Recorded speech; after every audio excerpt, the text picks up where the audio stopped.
quite crazy and out there. Again, it's another one of these drafts. I don't know why I've been having so many of these this week, seeing so many of them. I have no idea where it's going. Players being swapped about. They are on roll, so it is a Twitch Twitch mid. mid. That Something should which... Oh, AP sorry. must be Yeah. AP. I feel like to round out your team's damage profile, that might be necessary, even though actually looking at the Ornn, the Nunu, and maybe the Lulu, perhaps that could be enough to justify it, but I feel like AP is just so much stronger. Um, I this is something that we've seen some of. We've seen some of Rat IRL's Twitch mid. I'm unsure of its win rate. I don't think it's the best. I believe last I checked, Twitch mid had something like a 32, 33% win rate. So perhaps something that Chelsea is just saying here, you know, he's locked it in. He's just going, look, I don't care about this win rate. I know that I'm comfortable in this champion, and I am going to ram it in their face. Yeah, which fair play to him. I really do like though the bot lane of Off-Roll Aquarium, the CC haven of Vigar Morgana. I mean, that's just disgusting. And as a Vigar player myself, that is a really really strong combination. The similar to the Area 51 team comp against Pogfrogs, just the amount of area denial and area lockdown that you have with Sejuani ult. You've got the Vigar cage, obviously the Morgana dark binding and her ultimate as well. You can lock all of them in with the Swain, and that's a very scary late game comp, a very very scary one.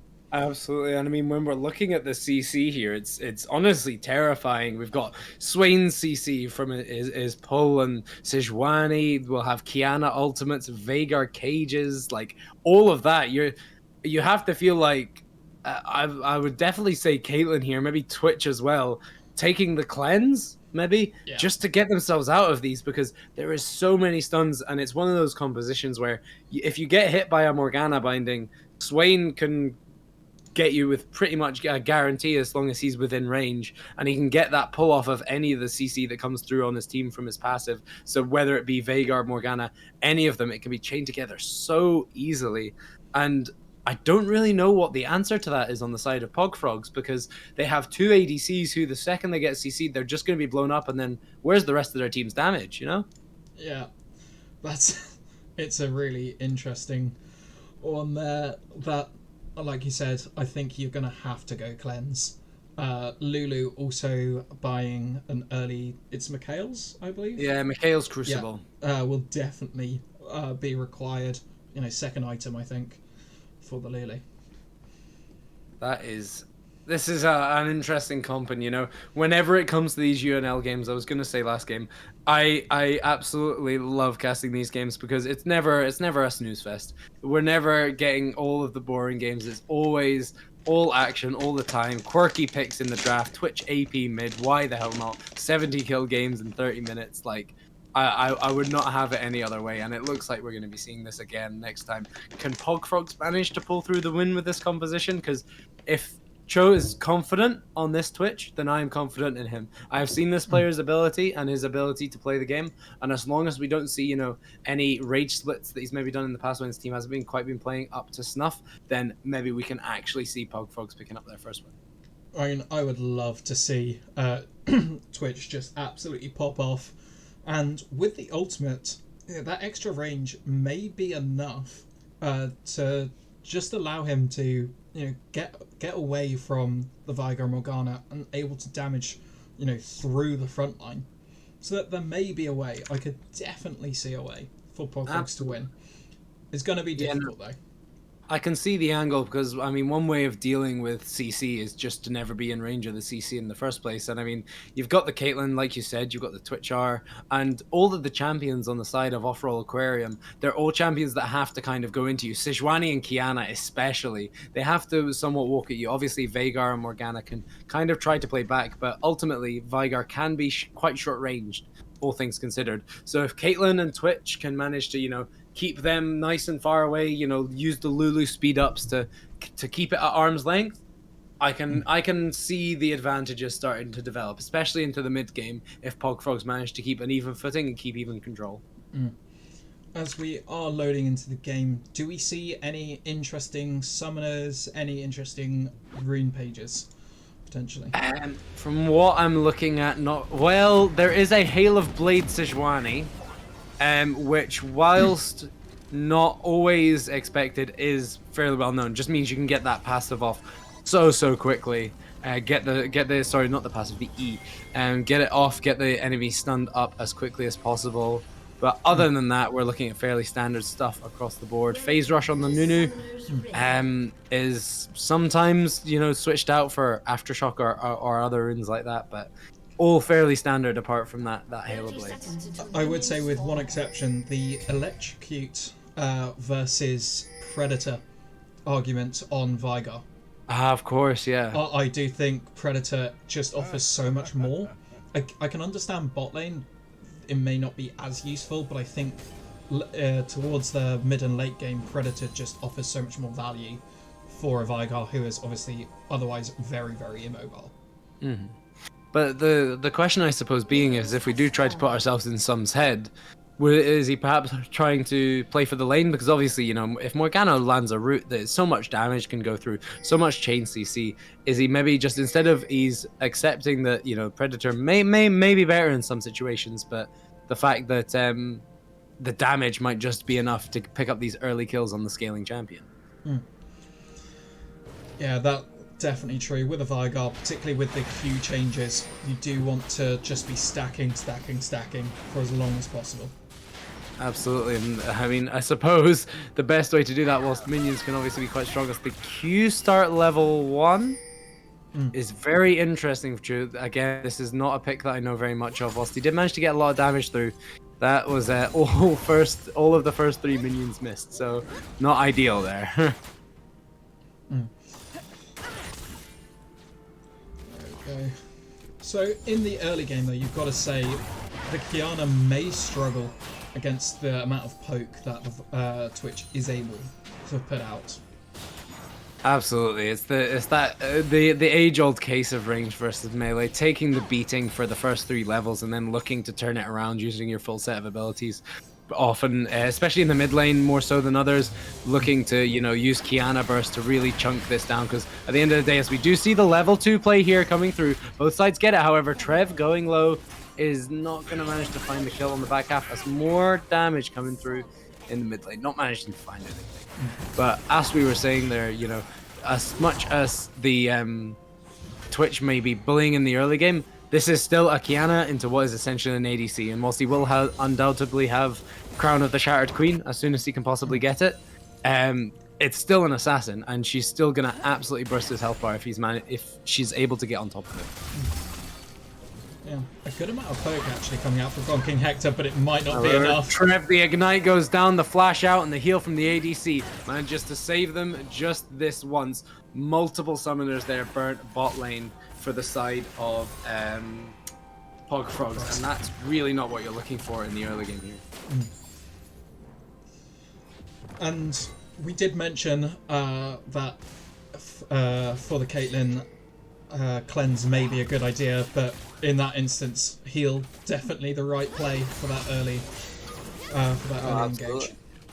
Yeah, exactly. Saving a life there with the heal, and managing to heal back up in lane, as that looks like a cheeky Nunu angle as Sejuani is walking behind the low mobility ADC here. This has to be a flash burn. Yep, gets out. The immediate flash forward from the Kiana. The stun comes through. The damage is there. The ignite is ticking down. It's not enough. And it does not pick up the kill. Gwyn Quesos here on the back half. And that is first blood over to side of Pogfrogs. I think there was just an ever so slight misclick or something, but I think there was just one auto attack, I think, from the Sejuani that didn't go through from the Hail of Blades, and that would have been enough, because it was genuinely single figures, I think, at that point for Cho. The stun goes down in the bot lane. Both lanes fighting here right now. Can't keep an eye on it. It's Insanity victim. He's looking to get the pressure top. Damage down onto Elma. He gets the auto attack and it trades back. A 1-for-1 in the top lane. Explosive game to start the game. Explosive kills to start the game. And Rinrin is stunned up here. That's another one, and this early damage comes through. Rin going down, however, damage out onto Trin, quick flash out, however, it's not going to be enough. The damage from God King Hector manages to go through Sums, just going to be auto-attacking in the wind, not quite enough, going to be out mana. Go back to lane here. What a start to this game. Pogfrogs, they're doing it. They're having a great start. This is by far their best start they've had in any match, I'm pretty sure, so far. If they can keep this momentum going, they've got a Nunu who got first blood, who can just start snowball rolling his way around the map. Caitlyn getting a kill early is also so good. Yeah, and the Ornn, that 1-for-1 trade, Ornn I think probably, would you say scales harder than a Swain? It's undoubtedly, when in terms of not just the individual champion, as we see here, Cho into the top lane. The W slow is going to go down. No flash here for El Mapache. The damage goes out. He goes through, but the tick does not look like it's going to be enough. I think when it comes to the Ornn scaling, though, as you mentioned previously, you can't just think about how he individually scales. You have to think about how he impacts his team. And being able to provide those upgraded mythic items is always so huge. As we see Gwyn Queso maybe getting picked out here. The phase rush does come through, but the sun goes through from the Sejuani. The dark binding is going to land, and that kill is going to go down. Gwyn Queso traded back in his own jungle. And yeah, massive damage coming through, explosive games, explosive kills, and that CC that we were talking about earlier, absolutely abusive from the side of Off-Roll Aquarium. They can lock you down, and they will lock you down for a year. Yeah, I really like already the first thing being bought by Insanity Victim on the Ornn is Merc Treads, which is, I think, going to be a very, very useful tool for most people on the side of Pogfrogs. But yeah, a really good rotation by Simeone and Trev to get onto Gwyn Queso. Absolutely, and you know, it's one of those things that we were talking earlier about how we want them to be more coordinated as a team, and that is a clear example of, you know, communication going through, all the players being on the same page, knowing what each other is after, and managing to make that play. So perhaps the improvement that we've been looking to see there from Off-Roll Aquarium. Definitely. In terms of CS leads and gold leads, it's 300 gold lead, about 200-ish, sort of 2 Off-Roll Aquarium, and I think that's mainly just the CS difference in the bot lane. It's pretty even elsewhere, just a little bit on the side of the Vygar to the Caitlyn. Absolutely, that gold advantage is going to be negligible, you know, going to bounce back and forth as we get into this game. If we look at the early itemization, though, I really feel like this is the point where the game starts getting a little bit scary, as this Twitch. However, as the Dark Binding does land into the bot lane, the cage is over the top. However, that is a big Lulu shield. The electrocute damage, though, just like we mentioned during draft, looking to get that extra little bit of damage out onto the ADC, and it definitely looks like it's working. A Sejuani seems to be pathing down here. God King Hector, however, and Rin taking a step back, knowing what they're needing to do, which is very smart. And going to be spotted out on Control Ward. Multiple plays being attempted to be made by both teams. However, both safe play from both teams, managing to keep them safe. Yeah, again, with that Twitch mid, Control Wards are going to be so important for both bot and top. However, the damage there, the CC, did not even get a chance to finish your sentence before... Yeah.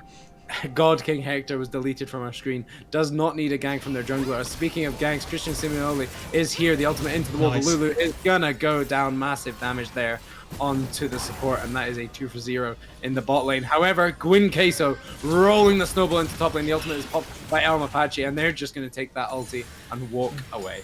Yeah. Really good rotations from both sides. Obviously, it's working out slightly better for Off-Roll Aquarium. But I do like the fact that Insanity Victor and Gwyn Queso, they just backed out. You know, they didn't try and force anything. They got a huge ultimate. Obviously, Swain without ultimate. Still strong, but nowhere near as strong and a hell of a lot more killable. So I think that was a really good decision. Do the safe play, not try and overextend for the kill. Yeah, absolutely. And I mean, if we can see, one of the most wonderful things about watching Pogfrogs play and work in these games is you can see marked improvement from when they first started in week 1, day 1 of Pogfrogs, or even before then. The team that I'm currently on, Dundee's Nuts, we scrimmed them before the first week. They were in our first week of games, and the changes they made even between then and into their game in the UNL was absolutely insane. So seeing these coordinated plays, seeing Gwyn Queso roaming around, playing with his teams, is really the improvement we're looking for. And I think that's a statement for kind of the whole of UNL in general, because we have lots of different skill levels. We get to see improvement from some of the weaker players who now have to go against much higher rated players. And God King Hector just escaping there. Yeah, the damage going through has to burn Flash, but like you say, manages to get himself out. And I mean, we saw that chain CC combo there. Sums didn't even need to chain it all together properly. Just had the Caitlyn stand still in the cage and rain down the damage. That was, I believe, not even the ultimate. Yeah. So you can imagine when this ultimate starts coming into the equation, that's going to be a whole lot of damage. I really like the Everfrost buy on Vigar. It extends your CC duration even further, and with a Morgana as well to back you up. It's just ridiculous how much you can CC you can dish out. However, we could be seeing a fight here into the mid lane. Directed camera has taken us top lane as 2 ships pass in the night. Multiple things go down. Gwyn Queso looking to maybe get caught out in the mid lane. The chains go down. The stun is up. The Kiana ult hits him into the wall, and there's nothing you can do about that one. The Twitch ult is going to try to come out and deal some damage. The Everfrost combo, we mentioned just how much that ultimate can change it around. A shutdown there, going over to God King Hector on the back half though, so you can't feel too bad about that one. Yeah, that was a really good trap placement actually. The first thought of God King Hector is, if I can get him trapped under turret, whatever happens, even if I go down, I'm taking you with me. So, you know, really good foresight there to make sure to get that return kill. Absolutely, and you know, obviously taking the return kill is never bad when you are down in the lane like this. However, it's definitely worth noting that, as we see the play here into the mid lane, the stun lands, Flash away from Chosu, burned instantly, knowing that he needs to get himself away from that. Yeah. What I was saying there though about the bot lane situation, where Caitlyn is meant to be the lane bully in this situation, meant to have an advantage, and it just doesn't seem to be coming through. The Vigar Morgana from the side of Off-Roll Aquarium is absolutely huge. I'm just going to have a quick look on the stack check, and it's 92 stacks already, 92 AP added to Vigar's items, which, you know, at this point in the game, you know, it's a decent amount, but when that starts getting into team fights and you get 5 AP per takedown, that starts to ratchet up. And then you end... Yeah. Oh no, it's just absolutely, just to echo that point on top of that, it's quite common. The damage coming out. He is, however, standing in melee range here.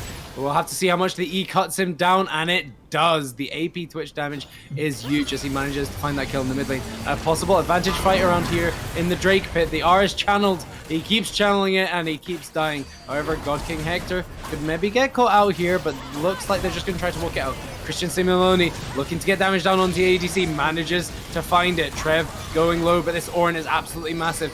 Insanity victim walking through the enemy team, but it's a split fight and his team is not winning on the other half. Gonna look to try and run into his half of the jungle. The ultimate comes down to lock him up, the W to move him, but the CC is absolutely huge. Has to burn Flash on top of that. Flash forward from the Sejuani is gonna take it as well. Flashes, stuns, that fight had everything, and it was all showing up Off-Roll Aquarium. Yeah, Insanity Victim did so well there. He managed to tank so much and got a lot of CC on, but there's just too much damage from the Vigar and the Kiana there. Gwyn Queso, though, he steals it. He steals the dragon. Steal. What an absolute champion. We were talking about this in the draft. Gwyn Queso, comfortable in this pick, likes to have that secure for the objectives, and he gets it, taking the second Drake of the game, bringing us to a Cloud Soul map. I love that from Gwyn Queso, though. The confidence on that is absolutely fantastic, and I really love that from Pogfrogs. Exactly, and this was a man who was too scared in you know, week 1 to actually even go anywhere near the pit to even attempt the steal, and now you see the courage not just to go for the steal but to flash in for it, knowing that you can pick it up. Absolutely huge. Well played there from Gwyn Queso. And Herald's being put down bot lane as well. We didn't even mention Herald being taken, I don't think. Yeah, absolutely. I'll be honest, I didn't even register that happened in all the action. Yeah. We have got 17 kills in 14 minutes in this game. 2 games shaping up to be bangers today. But yeah, no, that is going to be, I don't believe plates. I'm unsure exactly, so obviously not any gold, but that is a lot more pressure bot lane and helping this Caitlyn creep back into the position where she can really exert her pressure over the whole map with just that extended range. Perhaps going to help more as we get into more the middle game of this fight. Yeah. Also, I mean, yes, Pogfrogs are currently down in gold, but compared to their previous game, it's a huge difference. I mean, I think at this point, 15 minutes in, they were something like nearly 10k down. You know, to be only 3k down against, you know, a team with Christian Simeone and Elmer Pache, like Off-Road Aquarium are a very good side. So this is a marked improvement by Pogfrogs again. Absolutely, and I mean, if we take ourselves out of this game, look at the games as a whole, we were speaking about how we want to see them develop, and how they have is absolutely insane. From Gwyn Queso's smite steals to coordinated team play, as we're looking at the 3-man top lane here, they choose not to go for it and to go for the ward, which perhaps an interesting choice. But regardless of that fact, the like you say, marked improvement is just, it's so great to see from these teams. And like you said, the UNL as a whole, as the binding goes down, the CC follows through. It's not even a question there. God King Hector is going down, and he doesn't have much of a choice in that. Yeah. I mean, you could say he needed to back off earlier, but honestly, I think Morgana could have chased him all the way to Nexus practically, and I don't think much would have changed there. Unfortunate for the Caitlyn, but it's one of those. The Lulu speed up though. Simeone might be caught out. Exactly, the damage going through, however the stun landing back, the ultimate being channeled, however not too much damage, just going to walk out there, burn the teleport for the side of the Veigar, however he's not going to be playing. There's some minions for him to stack on, the cage goes down, but does not find anyone, as no objectives on the map outside of this little Rift Herald, which does have a bounty on it. Bounty's coming in finally for the side of Pogfrogs, and we were talking about it earlier, but they're not even at that much of a disadvantage here, as we see Cho just getting absolutely blown up in the mid lane. He says, not saying they're not that much of a disadvantage, but we've seen them come back from worse, and you know, if Pogfrogs can stabilize like they did in their game versus Area 51, can slow down the pace and look to scale up with these Ornn items, I can definitely see them making their way back in this game. Yeah, I mean, a Twitch with Nash's Tooth, and as you said earlier, I'm pretty sure going for Crown of the Shattered Queen, that upgraded could be a very scary proposition. Absolutely huge. Just the binding there goes down onto Gwyn Queso, not going to be able to find his way in to steal this objective. The Call of the Forge God rains across the side of Off-Road Aquarium, but it's not going to be enough. The ultimate running through from Elven Patchy, absolutely huge damage there. A triple cool coming through, a 4 for 0 plus the objective. Absolutely massive for Off-Road Aquarium. And I think when they get the Rift Herald, they will have almost perfect backtimers for the Cloud Dragon as well. It's just over 30 seconds, so if they can all back now, and they'll be able to get onto the dragon with time to spare. Absolutely what you want to be looking for. Really, honestly, beautifully played there by all of them. Just managing to, you know, manage the prio of what their targets are, calling their shots, saying, you know, look, we're not going to finish this, let's just turn. There's no reason to flip it when Gwyn Queso has demonstrated his ability to go for the smite steals now. Let's just go and kill them. Landed the binding, landed the CC, it all went through, it's all there, and they get the objective, and you're absolutely right, they're back on the map for Drake with time to spare. Only thing is, Simeone has delayed to get an item, I believe. I think he wanted to finish the Serrated Dirk, so he is going to be slightly later to the fight. We do have Unleashed Teleport from the Ornn, and Rin might be in trouble. Goes wide, however, the Swain stun does not. That is one kill for the side of Off-Road Aquarium, and it looks like they're just going to trade it out. However, massive damage. We were talking about the electrocute there. I will be interested to see that in post-game stats, as Off-Road Aquarium right now just walking through the side of Pogfrogs, going to teleport back up to that top tower. Elmo Pache, as Gwyn Queso, perhaps girl bossing a bit too close to the sun with that one. Unfortunate that he had that taste in his mouth of the success of the last smite steal. He wanted it again, but with the flash smite up, he wasn't able to find his way in. And unfortunately, that means he's going to go down. As the binding landing here onto the Lulu, you feel she has limited time to live, as Veigar calls down a rain of ethereal artillery. bursting down the health bar there, not even lasting a second, as the next Herald's going to be placed down, and this is a huge lead now developing for the side of Aquarium Aquarium. Yeah, I mean, Vigar at this point, we'll have a quick look. That is 213 AP just from his passive. Oh god. 644 AP now, and it will just keep on going up and up and up. Absolutely, and you know that's a massive amount of AP coming from the Rabadon's Death Cat that he managed to go through. However, Call of the Forge God comes out. That was a sure as hell delayed hitbox, but damage from both players. However, there's going to be a lot of healing through the ultimate. Manages to go down, and the last auto attack goes through. Insanity Victim managing to pick up a kill for Pogfrogs, but on the other side of the map, yeah, another kill going down. This Kiana is huge. The damage out down onto the support, managed to burn the Lulu ult and still get that kill. Just looking to really just extend their lead, and even though, you know, that was a technically an ult trade on support, Gwyn Queso maybe caught out here. A lot of damage goes through. A nice flash to get himself out. The Q heals, manages to burn, and FaZe rushes his way to safety as they take a 2-for-1 across the map. Just hectic play on all sides. We're seeing Insanity Victim get that solo kill top lane against obviously quite a fed Swain at this point, so must have done something very well there. And in the bot lane, the Vigar and Kiana damage, it's just starting to really punish Pogfrogs now. They cannot even step up, as we see Cho might get collapsed here again. Absolutely. With a Sejuani behind you, you got a flash over. We saw it at minute 4. We're seeing it at minute 21. A Sejuani walking at you with any melee champion in range, you have to run there, especially as an ADC, because that Kiana will just melt your health bar. And we spoke about it last time, last game that we were commentating over for the Pogfrogs. What do we think the Pogfrogs have got to do to get back into this game? It's sure as hell not face checking into a 4-0-4 Kiana. Yeah, made that 4-0-5. And for Pogfrogs, I mean, it's difficult to know what they can do at this point. They do have quite good scaling.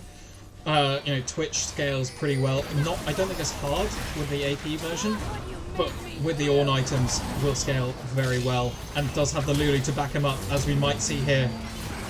A lot of damage, managing to find his way out, but it is not as much damage as Sums is putting out himself. The flash over from Insanity Victim, gonna look to keep the chase going. However, the ultimate there in the top side, getting the kill, and it does just feel like no matter how well they played, no matter how many advantages they tried to get on the top side of the map, at this point in the game, with a 12-1-4 bot lane, it's so impossible to play. Yeah. And I think as the game goes on, that CC chain is just going to get even harsher, as we see Gwyn Queso stunned up again. Yeah, and I think one of the things it's worth noting here is that flashes are burned across the map in these chaotic fights. Insanity Victim maybe biting off a bit more than he can chew, almost definitely. The chain CC going through onto this man with Merc Treads does not matter how much tenacity you have. He does not get out of those, but I think it's worth saying that at least the way in Pogfrogs have been drafting, if you look at the way they're looking to play this, you have a Twitch who's in the mid lane, I think, especially against a Kiana, might need a lot of support, and also Caitlyn, who is always going to look to play to be lane dominant. I feel like that's a draft which is quite heavily angled towards bot side. And when we've seen in Pogfrog both of their last 2 games, their bot side has been their weakest point. Maybe it's time to transition some of this power up to Insanity Victim in the top lane, or whoever their top laner may be, because we've seen just how strong they can be. Maybe transition that to the other side of the map, try and pick as safe a bot lane as possible. I'm talking something along the lines of an Ezreal for the ADC, maybe a Yumi, not necessarily always the best for it, but just some way of disengaging off the ADC and then play for the top side, play around Insanity Victim, and look to do that in your future games, because right now, from what games we've seen, it just doesn't look like playing around bot lane's working. Yeah, and I would say though, I quite like the Twitch mid if they go for more a top heavy focus. I want to see Cho on something that can roam, and we saw it a couple of times, even though it didn't work out too many times this game, him roaming top quite effectively. If he can do that more, and with the jungler as well, with Gwyn Queso, like you said, focus that on the top lane, they could genuinely start generating some decent leads in top and jungle. As we look to see Dragon being taken, but is this going to be too much with the base? I was going to say, they're already on it, taking down 2 towers. All the recalls started from the side of Pogfrogs. But I mean, I'm not quite unsure as to what kind of a trade that was. Yeah, you managed to pick up one Drake. The Call of the Forge God comes down, but that looks like it's going to be 2 inhibitors. Gwyn Queso, however, managing to go into El Mapache, but the healing there is absolutely massive. The Zonias is going to save his life. Insanity victim in the whole of the enemy team. Choden being able to deal massive damage across it, but it's not going to be enough. The ultimate rains down from El Mapache. He survives through all the engage, all the abilities, all the CC, and it does not matter. He's going to heal his way up, and the CC composition of Off-Roll Aquarium is going to take this game 32-8, 15k gold lead at 25 minutes. A beautifully executed game from Aura. What an explosive finish that was.